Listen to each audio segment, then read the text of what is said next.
எனக்கு கூட இந்த எனுமரேஷன் ஃபாரம் கொடுத்துருக்குறாங்க. உங்களில் சில கையிலையும் இந்த ஃபாரம் என்னால் வந்து சேர்ந்துருக்கும்.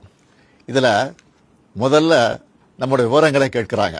அதுக்கு அடுத்தபடியாக முந்தைய வாக்காளர் திருத்தப்பட்டியலில் உள்ள வாக்காளருடைய உறவினரின் பெயர் கேட்கப்பட்டிருக்கு.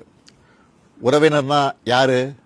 அப்பாவா, அம்மாவா, அண்ணனா, தங்கையா, கணவனா, மனைவியா, பசங்களா, யாரு?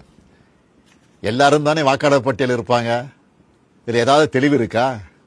வாக்காளருடைய உறவினர் பெயர்னு சொல்லப்பட்டிருக்கக்கூடிய இடத்துல முதல்ல பெயரும் பிறகு வாக்காளரின் புகைப்பட அடையாள அட்டை எண் என்றும் கேட்கப்பட்டிருக்கு.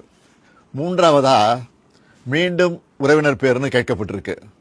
முதல்ல யார் பேரை எழுதணும்? எந்த வாக்காளர் விண்ணப்பிக்கிறாரோ அவர் பெயரா அல்லது உறவினர் பெயரா? சின்ன தப்பு இருந்தால் கூட தேர்தல் ஆணையம் அந்த படிவத்தை ஏற்றுக்காம வாக்காளர் பட்டியலிருந்து பெயரை நீக்கிற ஆபத்தும் இருக்கு. நினைச்சு பார்க்கவே அச்சமா இருக்கு. நல்லா படிச்சு அறிவார்ந்த பெரும் பொறுப்புகள் இருக்கக்கூடியவங்க கூட இந்த கணக்கீட்டு படிவத்தை பார்த்தா அவங்களுக்கு தலை சுத்திடும்.